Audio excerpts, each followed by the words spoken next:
বীর বিপ্লবী ভগৎ সিং, রাজগুরু ও সুখদেবের আত্মবলিদান দিবস উপলক্ষে রবিবার মালদায় রক্তদান শিবিরের আয়োজন করল সিপিআইএমের যুব সংগঠন ডিওয়াইএফআই।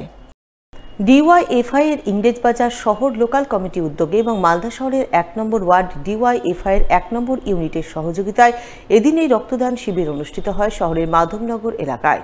উপস্থিত ছিলেন সিপিআইএম নেতা কৌশিক মিশ্র, শুভজিৎ মিত্র, ডিওয়াইএফআই নেতা অরূপ পোদ্দার সহ অন্যান্যরা। এদিন তারা সকলে মিলে বীর বিপ্লবী ভগৎ সিং, রাজগুরু ও সুখদেবের প্রতিকৃতিতে প্রথমে শ্রদ্ধাঞ্জলি নিবেদন করেন। এরপর তাদের স্মরণে আয়োজন করেন রক্তদান শিবির। এদিনের শিবিরে উপস্থিত নেতৃত্ব আগামী ২৮শে মার্চ বেকার বিরোধী দিবস পালনের আহ্বান জানান। সেই সঙ্গে ওই দিন উত্তরকন্যা অভিযান সফল করার আবেদন জানান। রক্তদানে বাড়াও হাত এই স্লোগানকে সামনে রেখে শহীদ ভগৎ সিং, রাজগুরু এবং সুখদেবের আত্মবলিদান দিবস উপলক্ষে রক্তদান শিবিরের আয়োজন করা হয়েছে। ডিওয়াইএফআই ইংলিশ বাজার ১ নম্বর ইউনিটের স্থানীয় মাধবনগরে রক্তদান শিবির হচ্ছে এবং আমরা এই রক্তদান শিবির ২৮শে মার্চ বেকারি বিরোধী দিবসে সকলের জন্য শিক্ষা ও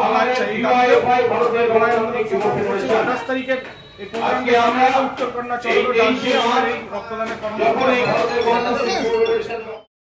অন্যদিকে আত্মবলিদান দিবস উপলক্ষে এদিন গৌড় সংস্কৃতি উত্থান ট্রাস্টের সদস্যরা মালদা শহরের ফোয়ারা মোড়ে এক রক্তদান শিবিরের আয়োজন করেন।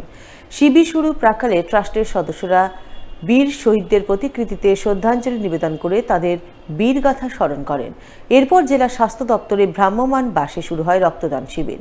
তবে শুধু রক্তদান শিবির নয়, শহীদ দিবস উপলক্ষে এদিন ট্রাস্টের সদস্যরা ফোয়ারা মোড় এলাকায় বিনামূল্যে এক চক্ষু পরীক্ষা শিবিরের আয়োজন করেন, যেখানে বহু মানুষ নিখরচায় চক্ষু পরীক্ষা করান। আজকে এক মহৎ দিবস উপলক্ষে আমরা আর রক্তদান শিবির আয়োজন করেছি। আমরা জানি বিপ্লবী সুখদেব, জগৎ শেঠ আর ভগৎ সিং এদের বলিদান দিবস, তাদের স্মৃতিকে আর আমাদের মধ্যে জিয়ে রাখার জন্য, তাদের স্মৃতিকে ধরে রাখার জন্য এবং বিপ্লবীদের সম্মানার্থে আজকে আমরা রক্তদান শিবিরের আয়োজন করেছি।